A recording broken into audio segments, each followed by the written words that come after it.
ይሄን ቪዲዮ እስቲ ጮክ ብዬ ለማውራት ልሞክር። ስጸልይ ነው በጣም እኔ የምጮኸውና ድጋሚ ነው የቀረጽኩላችሁ። ግን ያለን ይበልጣል እላችሁ ነው።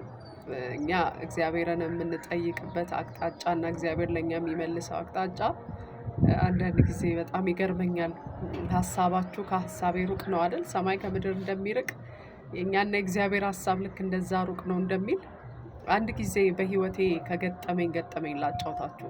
የዛሬ 3 ዓመት ይሆናልና እግዚአብሔርን በአንድ ጥያቄ በጣም በቃ ደጋግሜ በመጠየቅ ቀን ከቀን እግዚአብሔር እንዲመልስልኝ ጠይቀው ነበር እና እግዚአብሔር ደግሞ ዝም አለኝ።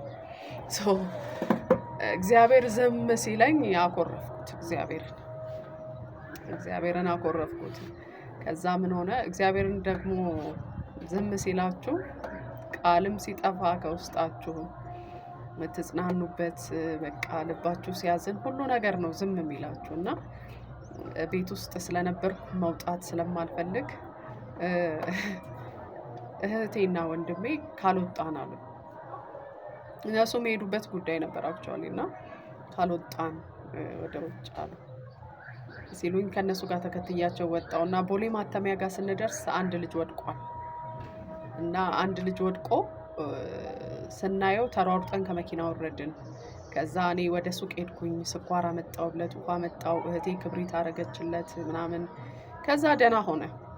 ልክ ሊሄድ ስል ያ ዝም ያለኝ ጌታ ድምፁ መጣ። ያለሽ ይሄ ነው አለኝ። ሲለኝ በጣም ደነገጥኩ። ያለሽ ይሄ ነው የሚል ድምፅ ነው የሰማሁት። ከዛ ተቀመጥኩኝ እና ልጸልይልህ አልኩት።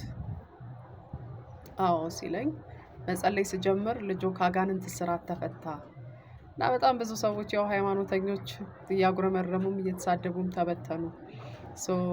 ጌታ እንዲቀበል አደረግነው። ስልኩን ተቀበልነው እና በዛ ተለያየን። ምን ልላችሁ ነው? እግዚአብሔር የሚፈልገን አቅጣጫና እኛ እግዚአብሔርን የምንጠይቀዋቸው ጥያቄዎች እግዚአብሔር በየቱ ጋር እኛን እንደሚፈልገንና የእግዚአብሔር ሀሳብ ምን እንደሆነ ብዙ ጊዜ እንተላለፋለን። ግን ያለን ከሁሉ ይበልጣል። ገባኝ ለፍጥረት እንደተጠራው እኔ ጋ ያለው እንደሚበልጥ እና እግዚአብሔርን ይሁን አንተ ትክክል ነህ አልኩት። አንተ ጻድቅ ነህ አልኩት።